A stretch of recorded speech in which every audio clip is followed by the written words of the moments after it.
আসসালামু আলাইকুম ওয়া রাহমাতুল্লাহি ওয়া বারাকাতুহু। শুরু হতে যাচ্ছে পবিত্র কালিমাতুল কুফরের 17 নম্বর পর্ব আলোচনা অনুষ্ঠান। নবীজির কোনো সঠিক হাদিস কেউ যদি একের অধিকবার শোনে আর অধৈর্য হয়ে যদি বলে তাচ্ছিল্য করে বারবার কথা শুনতে আমার ভালো লাগে না, সেই ব্যক্তি কাফেরে পরিণত হবে। রাসূল করিম সাল্লাল্লাহু আলাইহি সাল্লামের হাদিসকে বারংবার শোনার শোনার সে অবজ্ঞা করার কারণে এবং তাচ্ছিল্য করার কারণে যদি কোনো ব্যক্তির মুখ থেকে কিংবা একই হাদিস একের অধিক লোকের মুখ থেকে আলোচনা শোনা হয়, ধৈর্য সহকারে শোনা, যদি না শুনতে ইচ্ছা করে বেশি বেশি করে আস্তে আস্তে আল্লাহ এবং আল্লাহ রসুল সম্পর্কে এবং আল্লাহর দিন সম্পর্কে যদি কুতুবকে অন্তরের মধ্যে হুয়াল আউয়াল ওয়াল আখিরু এই সূরা হাদীদের এই আয়াতটা আস্তে আস্তে সকলে পড়ে নেবেন ইনশাল্লাহ। আল্লাহ অন্তর্করণ থেকে শয়তানি ওয়াসওয়াসা দূরীভূত করে দেবেন। হুয়াল আউয়াল ওয়াল আখির। তারপর আসে পৃথিবীতে বাবা আদম আলাইহিস সালামকে মোহাম্মদ রাসূলুল্লাহ সাল্লাল্লাহু আলাইহি সাল্লাম পর্যন্ত, বাবা আদম আলাইহিস সালাম থেকে শুরু করে মোহাম্মদ রাসূলুল্লাহ সাল্লাল্লাহু আলাইহি সাল্লাম পর্যন্ত যত নবী রসুল এসেছিল, যদি কোনো ব্যক্তি কোনো বিষয় কোনো কোনো নবী রসুলের উপরে দোষারোপ সাব্যস্ত করে সেই ব্যক্তি কাফের হবে। যেমন যদি কেউ বলে আদম নবী যদি ওই নিষিদ্ধ ফল না খাইতেন তবে আমরা হতভাগ্য হইতাম না কিংবা নাফরমান হইতাম না, সেই ব্যক্তি কাফেরে পরিণত হবে। আবার কেউ যদি বলে হযরত ইউসুফ আলাইহিস সালাম এরকে দোষারোপ সাব্যস্ত করে জুলেখার সাথে জেনা করার ইচ্ছা করেছিল ইউসুফ নবী, সেই ব্যক্তি কাফেরে পরিণত হবে। এই কথাটা আল্লামা রুহুল আমিন রহমাতুল্লাহ কালিমাতুল কুফরের মধ্যে উল্লেখ করেন। ভ্রান্ত একটা দল আছে, তাদের নাম হলো হাসবিয়া। তারা এই কথা বলে থাকে ইউসুফ নবীকে জেনাকারীর কাতারে দোষারোপ সাব্যস্ত করে। আবার কেউ যদি বলে থাকে অমুক ব্যক্তি নবী কিংবা রসুল না হলে ভালো হতো কিংবা অমুক ব্যক্তি হলে ভালো হতো, সেই ব্যক্তি কাফেরে পরিণত হবে। কিংবা একজন অন্য একজনকে বলিল নিশ্চয়ই আদম আলাইহিস সালাম বস্ত্র বানিয়েছিল বলে আমরা জোলার সন্তান হইলাম, যদি এই কথা ইনকার করে বলে তবে সে ব্যক্তি কাফেরে পরিণত হবে। মোট কথা, নবী রসুল সম্পর্কে কোনো প্রকার তাচ্ছিল্য করে বেয়াদবি কাফেরিমূলক কথা বলা যাবে না, বললে কাফেরে পরিণত হবে।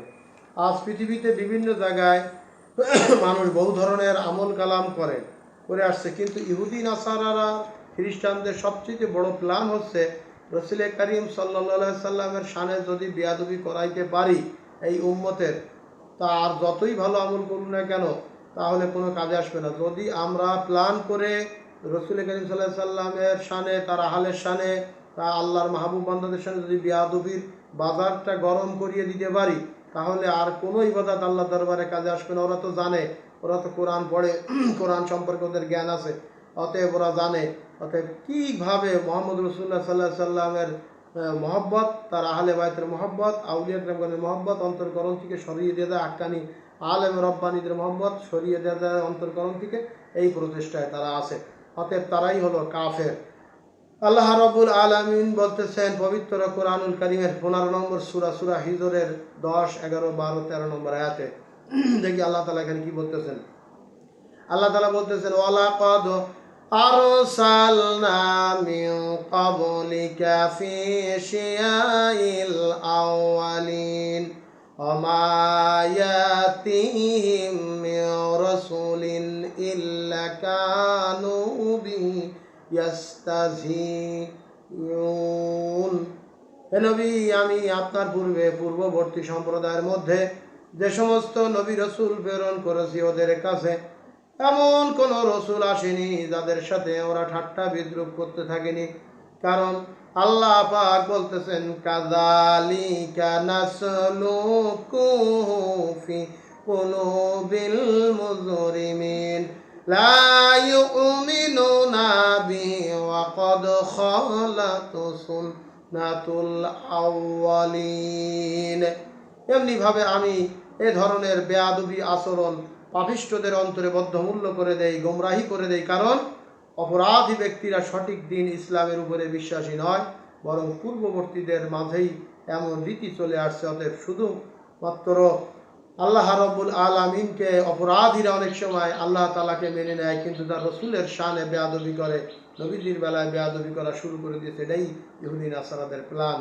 যেমন দেখেন লক্ষ্য করে, আজকাল নারায়ে তাকবীর, আল্লাহু আকবার, এই নারায় রিসালাত ইয়া রাসূলুল্লাহ, এই কথাটা, এই শব্দটুকু মাহফিলের পোস্টার থেকে, মাহফিলের ব্যানার থেকে এই যাবৎকাল কোনো আউলিয়া কিরামগণ, কোনো হাক্কানি আলেমে রব্বানিগণ কয়েকশো তারা সরাই দিতে বলে নাই। কিন্তু বর্তমান সময়ে কিছু ফাসেক, কিছু নাফারমান, কিছু নামধারী ফাসেক আলেম, এরা মানুষদের মাঝে এমনভাবে বয়ান দিতেছে যে আল্লাহর, আপনি এত টাকা খরচ করে মাহফিল দিতেছেন, মাহফিলের ব্যানারে অমুক বক্তা, অমুক সাতার বক্তা, সেই বক্তা জাহান্নামে যাবে না জান্নাতে যাবে তার সিকিউরিটি নাই।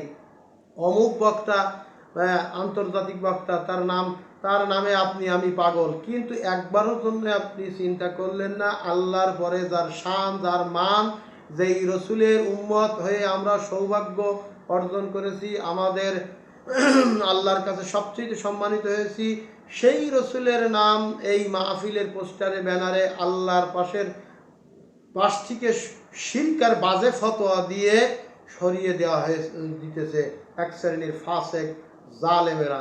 অতএব এরা আলেম নামধারী, এরা গাদ্দার। অতএব আল্লাহ তাআলা এদেরকে সঠিক বুঝদান করুক এবং হেদায়েত নসিব করুক। আল্লাহর নবীর, আল্লাহর পাশ থেকে রসুল করিম সাল্লাল্লাহু আলাইহি সাল্লামের নামকে সরিয়ে দেওয়াই মানে হচ্ছে কাফেরিমূলক কাজ, সেই ব্যক্তি কাফের। কেন রসুল আল্লাহর সাথে যদি আল্লাহর আরশে আজিমের গায়ে, আল্লাহর সাথে যদি রসুল করিম সাল্লাল্লাহু আলাইহি সাল্লামের নামকে আল্লাহ তাআলা সংযোগ রেখে দেয়, রসুলের মহব্বত, রসুলকে কেমন সম্মান আল্লাহ দিয়েছে এইটা বোঝানোর জন্যে। অতএব আমি কেমন সাহস আপনার আমার যে আমি রসুলের নামকে সরাই দেওয়ার জন্যে ইহুদি নাসারাদের প্ল্যান অনুযায়ী আপ্রাণভাবে চেষ্টা করতেছি। অতএব আমার সরল সোজা মুসলমান ভাইরা, প্রিয় দর্শকেরা, আমি আশা রাখবো আপনারা প্রত্যেকটা পোস্টারে, যখন ব্যানারে, যখন আল্লাহর নাম থাকবে, নারায়ে তাকবীর, আল্লাহু আকবার, নারায়ে রিসালাত ইয়া রাসূলুল্লাহ, এই নামটা অবশ্যই আপনারা দিবেন। অন্তত দর্শক বৃন্দ অন্তত একবার, অন্তত কমপক্ষে হলেও রসুলের নাম এক বাক্যের বজ্রধ্বনিতে যেন উচ্চারণ করতে পারে, সেই তৌফিক আল্লাহ তাআলা আমাদের প্রত্যেককে দান করুন। এবং রসুল করিম সাল্লাল্লাহু আলাইহি সাল্লামের পক্ষ থেকে যেন আমরা খাঁটি উম্মত হিসেবে নবীজির শাফায়াত পাইতে পারি, খাঁটি উম্মত হিসেবে কিয়ামতের দিন হাজির হতে পারি। এবং যারা বেদাতি কাজ কাম চালু করতেছে, আল্লাহ রসুলের মহব্বতকে অন্তরকরণ থেকে ফারাক করে দিতে চাইতেছে, ওই সমগ্র মুনাফেকদেরকে আমরা তাদেরকে চিহ্নিত করে চিনে যেন তাদের কাছ থেকে আমরা আমাদের পরিবারকে, আমাদেরকে হেফাজত করে। আল্লাহকে ভালোবাসতে হলে নবীকে মহব্বত করতে হবে আপনার জানের চেয়েও বেশি। অতএব আপনাকে খেয়াল রাখতে হবে, যেই ব্যক্তি রসুলকে মহব্বত করে, আমরা দুনিয়ায় যাকে বেশি মহব্বত করি, আমরা চাই না সেই ব্যক্তি আমার অসম্মানিত হোক, সেই ব্যক্তি লাঞ্ছিত হোক, অপমানিত হোক। অতএব কোনো ব্যক্তি যদি আল্লাহ রসুলকে বেশি মহব্বত করে, সে সবসময় আল্লাহর পাশে রসুলের প্রশংসা করবে এবং আল্লাহ তাআলার সাথে রসুলের প্রশংসাটা এমনভাবে করবে যেন শিরিক না হয়ে যায়। যেইভাবে আউলিয়া কিরামগণ, যেইভাবে তাবেঈনরা, সাহাবারা যেইভাবে নবীকে মহব্বত করে গিয়েছে, সেইভাবে মহব্বত করতে হবে। নাই কিন্তু আমার প্রিয় দর্শক ভাই বোনেরা, কোনো উপায় নাই, কোনো ইবাদত কিয়ামতের ময়দানে কোনো কাজে আসবে না। ৭৩ দলের ৭২ দলের অন্তর্ভুক্ত হয়ে যাইতে হবে, যে ৭২ দল জাহান্নামী। আল্লাহ রাব্বুল আলামিন আমাদেরকে তৌফিক দান করুন। এবং কলেমাতুল কুফরের 18 নম্বর আলোচনা অনুষ্ঠান দেখার জন্য আপনাদের আমন্ত্রণ রইল। আসসালামু আলাইকুম ওয়া রাহমাতুল্লাহি ওয়া বারাকাতুহু।